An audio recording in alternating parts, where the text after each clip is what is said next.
DSL काठीरे Ayodhya Ram मंदिर पुरी कुंभारपड़ा अंचल युवशिल्पी शाश्वत रंजन साहू डीएसएल काठीरे अति सुंदर भावरे प्रभु श्री रामचंद्र अयोध्या राम मंदिर निर्माण करिसेंती। आसंता काली अयोध्या प्रभु श्री रामंकर प्राण प्रतिष्ठा उत्सव अनुष्ठित हेबाकु थिबा बेले एहा पूर्वरु शाश्वत डीएसएल काठीरे अबिकल राम मंदिर निर्माण करिसेंती। तेबे 936 डीएसएल काठीरे शाश्वत ए अबिकल अयोध्या राम मंदिर निर्माण करिसेंती। एहार ओसार रहुची 7 सेंटीमीटर लंब 14 सेंटीमीटर। मु डीएसएल काठू द्वारा प्रभु अयोध्या धाम निर्माणाधीन राम मंदिर प्रस्तुत कर मत समुदाय 6 दिन समय लगी। समुदाय 936 डीएसएल काठी व्यवहार होती।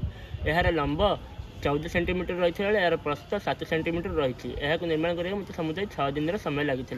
प्रभु श्री राम अयोध्या धाम राम मंदिर प्रतिष्ठा को नहीं देशवासी मध्य उत्साह रही। मुझे निजक सामिल कर।